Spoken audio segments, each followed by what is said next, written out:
Kalian mungkin pernah dengar teori ini. Ini teori dari Auguste Comte.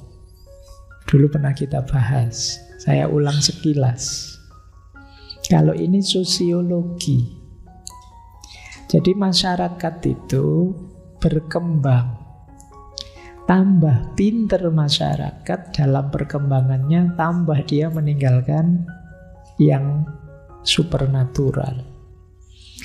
Jadi kata Auguste Comte, masyarakat itu berkembang dari teologis menuju metafisik, menuju positif. Ini mungkin teman-teman pernah dengar juga. Kalau tidak pernah, diulangi ngaji filsafat. Kita pernah membahas Auguste Comte ini. Nah, di level teologis, basis hidupnya masyarakat ya keimanan, kepercayaan. Maka yang laku adalah para teolog, ahli agama, pionirnya. Kebenarannya sifatnya mitis. Mitis itu dipercaya saja. Apa kata panutannya, dipercaya saja. Ini yang disebut kebenarannya mitis. Cara menjelaskan alam ya kembali ke Tuhannya atau dewanya atau makhluk-makhluk mitologis yang dipercaya. Jadi kalau ada apa-apa, ya memang Tuhan nakdir begitu. Nah, Tuhan belum mengizinkan, selalu mengarah ke Tuhan. Ini kata Auguste Comte, tipe masyarakat teologis. Tambah pinter, nanti masuk ke ranah metafisik. Di level metafisik ini masyarakat mulai berpikir, maka dasarnya tidak lagi kepercayaan tapi akal. Yang laku pionir-pionir para filosof. Kebenarannya ya kebenaran rasional yang abstrak. Cara menjelaskan alam ya bahasa-bahasa filsafat dipakai. Ada sebab pertama, air sebab segala sesuatu. Ada substansi, ada esensi, ada aksidensi. Ini khas filsafat. Tadi hanya dipercaya, sekarang dijelaskan secara rasional. Nah, kepercayaannya mestinya tambah kuat sekarang karena ada dukungan rasio, dukungan akal. Ini satu level lebih tinggi dari masyarakat metafisik. Dari masyarakat teologis. Naik lagi level tertinggi namanya positif. Kalau positif ini dasarnya tidak akal tapi sains. Yang dihormati, dimuliakan ilmuwan. Kebenarannya ya kebenaran ilmiah, empiris. Menjelaskan alam semesta ya eksperimen, observasi, logika. Kata Auguste Comte, ini puncaknya masyarakat. Kalau masyarakat sudah di positif ya mereka sudah maju berarti. Kalau masih di teologis belum. Makanya ini namanya law of 3 stages development. Hukum 3 perkembangan masyarakat. Ya memang teori ini kalau sekarang ya sudah banyak dikritik. Kenapa? Ya banyak fenomena-fenomena yang tidak terwadai di situ. Misalnya, banyak loh orang itu yang positif sih, mungkin dia ilmuwan. Tapi kalau kepepet ya masih mau ke paranormal, ke dukun. Oh, itu kan anomali namanya. Jadi orangnya sih pinter, canggih, luar biasa, tapi yo masih percaya jimat-jimat misalnya. Dan itu banyak yang begitu. Barat yang kita sebut jaya sainsnya ternyata juga masih banyak kepercayaan-kepercayaan pada yang supernatural.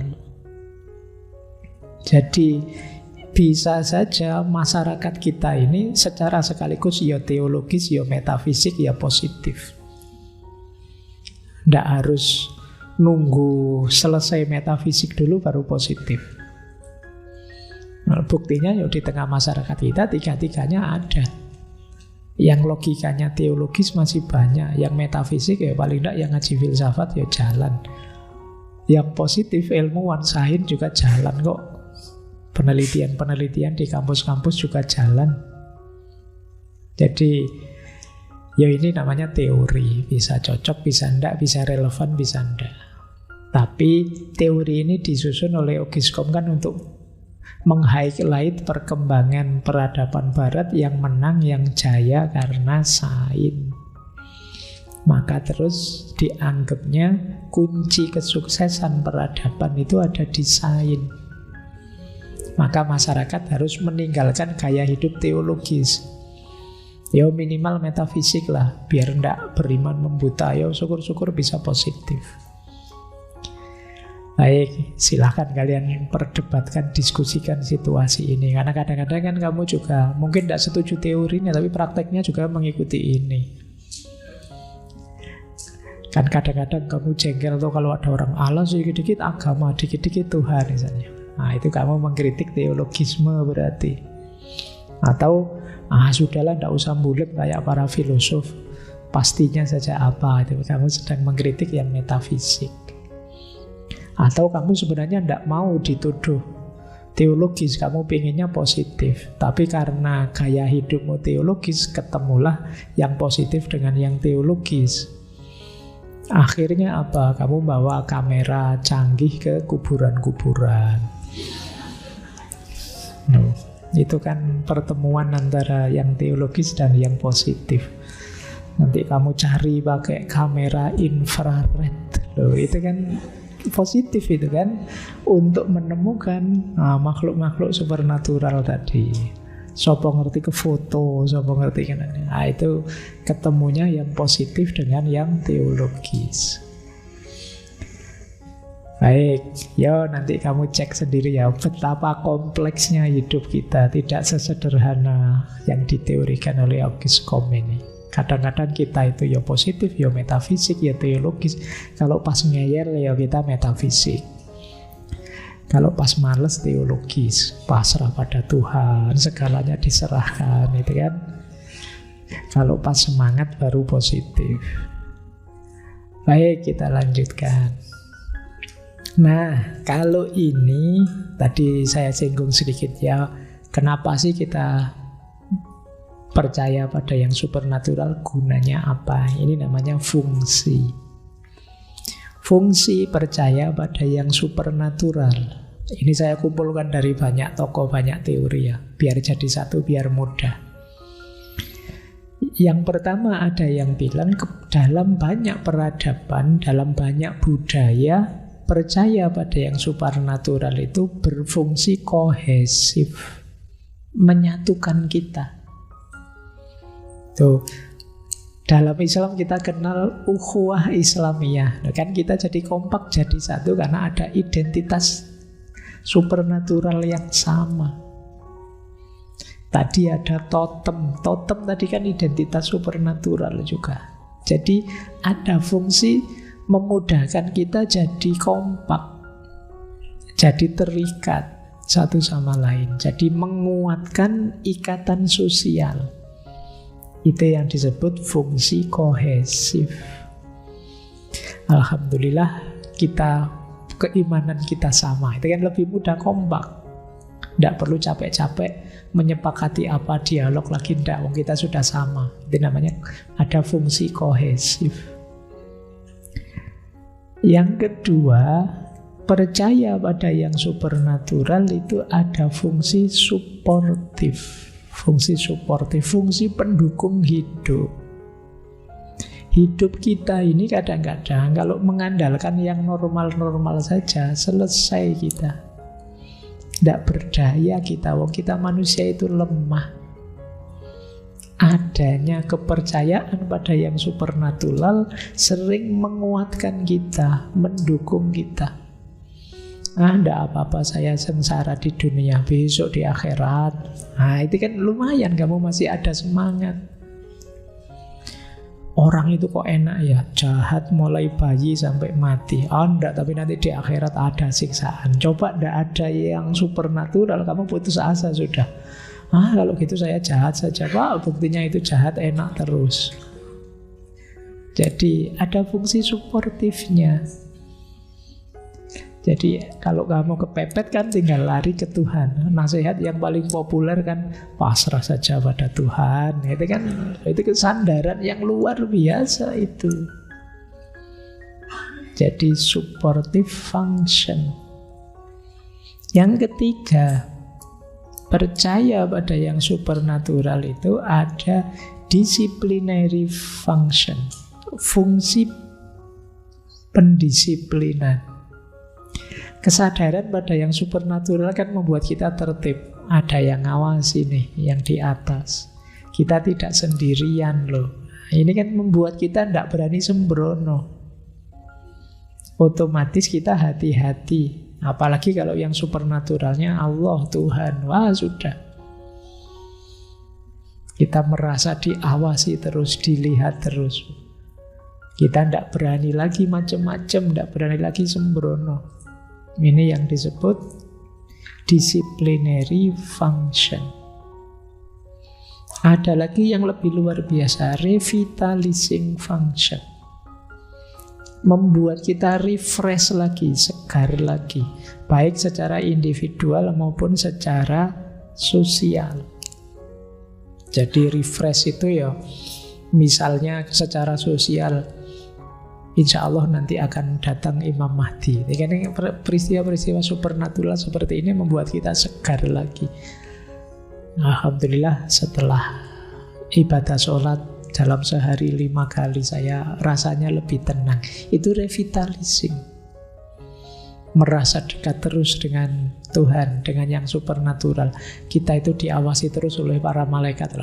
Terus kita jadi segar lagi, semangat kita muncul lagi, revitalizing. Ada lagi fungsi explanatory function. Nah ini dalam rangka menjelaskan yang kita paham tadi. Akal kita tidak nyampe, ya sudah berarti itu kehendaknya Allah sajalah. Nah itu untuk menjelaskan yang kita tidak bisa memahami. Nanti ada lagi euphoric function. Euphoric function itu fungsi penggembira.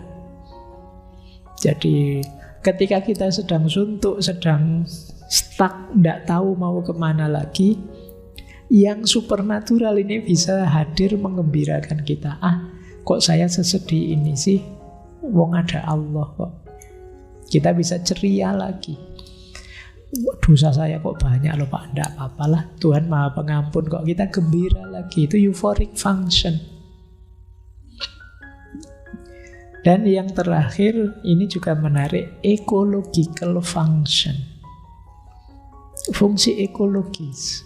Ketika kita percaya pada yang supernatural, termasuk tadi di balik barang-barang makhluk-makhluk alam dan lain sebagainya di sini kita, itu dia ada dayanya, ada yang bilang ada ruhnya dan lain sebagainya.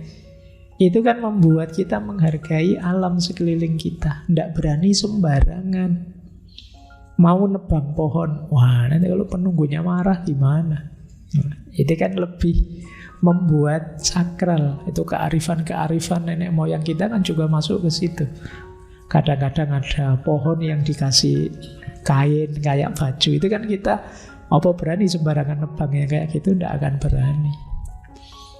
Dulu pernah saya praktekkan zaman saya S1 di kos-kosan. Jadi saya dulu zaman S1 itu sebelahnya kos saya itu ada gang kecil cukup untuk jalan satu orang. Itu pesingnya luar biasa.